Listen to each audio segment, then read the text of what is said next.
Hey, so today we are going to talk about how to go from this to making something like this. And this is kind of a general step-by-step on how I create my thumbnails for my Animal Crossing videos or just any kind of thumbnail in general, and it's a nice kind of little tutorial. So first things first is we start with the game. So I have my game capture here ready to go, and my pose that I picked for my character is right here. So basically what I'll do is I'll actually take my game footage and I'll put it into full screen mode and just take a print screen of it. So what I will do is go into the capture card, hit right click, full screen projector, and now it is on my other monitor here. So you can see my mouse moving around. So I'll just hit print screen. And what that does is I can now paste it into my Photoshop document, which is a 1920 by 1080, which is the size of the screen. So this is a great place to start. The only thing is my character is kind of blending in with the background or just kind of mushed in. So what I'll typically do is go in here and I'll use my quick selection tool. Not the magic tool brush, because this one just grabs anything of a specific color depending on the tolerance. So we're just going to go into the quick selection, make sure we deselect whatever I just selected over there. And you can actually change the size of this brush by using the right and left bracket. So I'll just boost it up a little bit and I'll go ahead and grab my characters. So anywhere you see these marching ants, that's where it is selected or unselected. So if you see them inside your character, you're going to want to select those as well. Otherwise, it'll cut out her eyeballs, and we definitely don't want that. So I'll just go over here. Sometimes just clicking does the job. Grab the hair that's missing right here, here, and the end of the ear right here. How you see the marching ants on the hair, and now they're on the outside of the ear.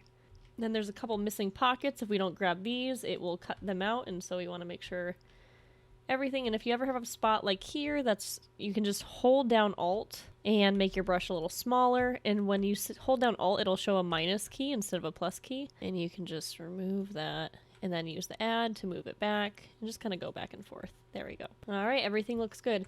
So now what we're going to do is hit Control J, and so what that does is it duplicates anything I had selected and puts it on its own layer. So if I hide this background layer, you can see my character is cut out entirely on her own, which is exactly what we want. This is also great if you wanted to have a different background. You don't have to have the background that your character was originally on. I'm going to leave it just for simplicity's sake, but if you wanted a background of maybe a villager's house or whatever you were working on, this is a great way to have your character up in front. So now what we're going to do is we're going to take this background layer and go into Filter, Blur, Gaussian blur, and you can adjust how blurry you want. Typically I find that if it's too blurry, it gets a little crazy and the edges will change. So usually around 5 or 6 is pretty good. There is a little bit of a weird thing that happens with the Gaussian blur where it shows the fuzzy edges, so you can just grab everything by hitting Control T, that means transform, scaling it up a smidge, just about there. And that kind of gets rid of that awkward fuzziness. The only problem is now our character is hiding behind, so we're going to want to make her bigger too. So Control T, scale her up, and just kind of stick her right on top of everything. It's okay if it's showing a fuzzy bit out, because what we're going to do for our character next, and to help hide it, and something that makes your character really pop, is you go into the layers and you double click on the spot that has no words or anything. That'll pop up this layer style menu, and we're going to use the stroke layer. And then when you click on it, you can change the color to white, and you can change the thickness. I usually like about 15 to 18. I think that's a nice space, and it depends on the file size. But now our character not only is hiding the fuzzy version of herself behind her, but she also stands out a lot more, especially against the fuzzy background. So the next thing that I like to do for these types of things to make the background layer a little more interesting, right now it's very flat, the colors are a little boring, so we're going to add a layer and drag it in between these two. Click on here, and we're going to choose our gradient tool, which looks like this. You can also hit G. And if we go up here, we can pick a lot of different colors. There's a lot of like presets that are available, so I'm going to go into blue. I really like this blue and pink one, but you can really use it however you want, and I'll show you a couple different examples of the changes it can make.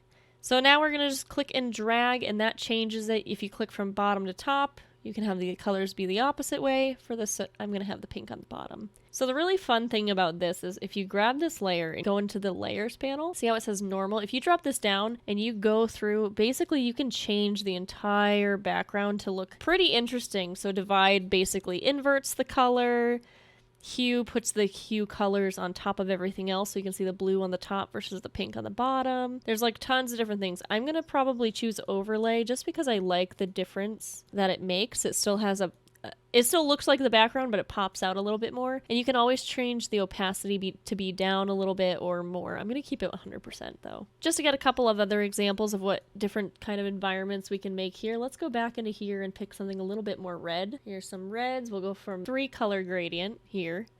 And then again, if we go through, you can see you can really make some drastic backgrounds without a lot of effort. So the overlay is a great one usually. Soft light I use quite a bit. For the overlay on this one, I would definitely probably switch the gradient so the dark is on the bottom, and then turn the opacity down a smidge here, probably to 60. So just from this one to the previous one, you can see that there's a huge difference. You know, it's just fun to play around with, but we're going to leave it to this one here. So the next thing is we need to have some text. So we'll grab our text layer and click and drag it out.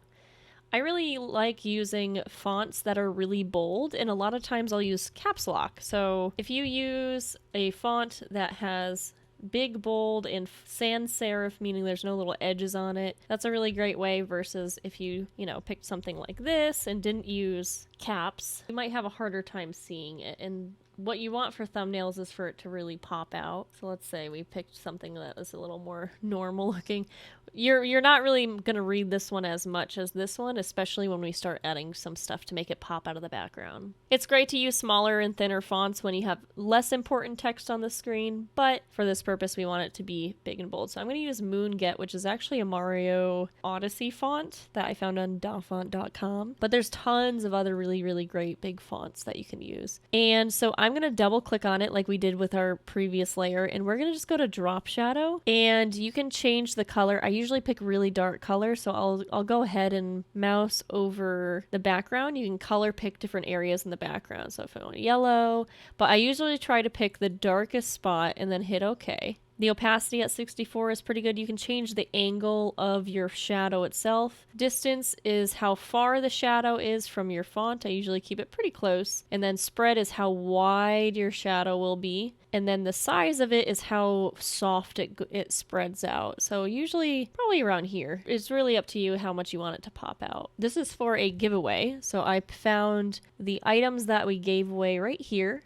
This is the Sanrio cards, and we're just going to go ahead and use our quick selection tool again and just go ahead and grab all of these. I'll even make my brush a little bit bigger, just kind of scooch it in, grab all the pieces we need to. If we see anything that's missing, like this tree or this part, we can just go ahead and click those out. And don't worry too much if it spills out. So see how this is easy enough to do. All you have to do is hold down Alt and push it back. And we'll clean up the edges afterward as well, so... It does not, especially for thumbnails, it doesn't have to be like exact because they're so small, and typically people are looking at thumbnails on their phone or on their computer and they never see the full screen version of it. So we are going to scooch our size of our brush down by holding or hitting the left bracket, and by holding Alt we can click and drag and get rid of those in-betweens here. Everything else looks pretty good, so we're going to do our trick from earlier, Control J, and we'll just delete this layer. And there's you go. Here's all the cards. So you can see there's a little bit of a spillage, so we'll hit E. E is the erase tool, so we're definitely going to want to erase parts of it. So we'll click on this layer, hitting E. See how I have a soft brush taken? The problem if I do this is if I erase these edges, see how it makes it really soft all of a sudden? We don't want that, so we're going to switch this to a hard round. Click here, and this is a really helpful trick for Photoshop, and then you hold down Shift and click the edge of where you want. It'll actually create a straight erase line. So for example, if I clicked up here, hold down Shift, and then click down here, you'll see that you can erase in a perfectly straight line. That is super helpful to erasing these edges here if you needed it to be pretty precise, and you can just line the edge of your brush up with the edge of the card. So we'll make our brush smaller, click here, click across. Looks pretty good. And now we can grab these and we will drag them over, make them a little smaller, and we'll actually tuck them behind the Kuri character layer. So we have them right here. And just to make it easier on ourselves, the cool thing about these FXs, so this is the drop shadow. Anytime you see an FX, that means there's an effect on it. And this is my effect for the drop shadow. If I wanted to use the exact same drop shadow as this one, I can actually hold down Alt, click on the FX and drag it to this layer. And now all of a sudden those drop shadows are placed onto that layer as well. So it copied anything that was on this one down to that one. And this looks pretty fun. I'd say that's pretty good. Definitely gets the point across, and you can see that there is something one here. Here's an example of like different colors for my live streams where I have my character. I have a red dot that says live, and typically I'll have text underneath that says something else over here. So there's all sorts of fun things you can do with it, but we definitely want to make them fun and pop out and stand out. One really great advice that I can give is if you scroll out, hold down Alt and scroll, and you want to look at it pretty small, like about that big. If you can read it and understand kind of what's going on in the thumbnail, that's probably about what size it'll be on someone's phone. So you want to make sure that you can read the text from far away and kind of get the idea of what you want while it's really, really tiny. But yeah, from there we'll just hit Save As. Save our Photoshop file, and then after that you can do File, Save as Copy, and all we have to do is set it as a JPEG because JPEGs are fine, especially for something small. You don't need it to be a bigger file like a PNG. And we'll call this Congrats. Congrats. It looks pretty good. So that's generally how I make a thumbnail, and you know, it doesn't take too long, maybe about 15 minutes, sometimes 30 if I have a lot of things going on, but yeah, they're pretty easy and fun to make, and I hope it helps you guys out, and I'll see you in the next one. Bye!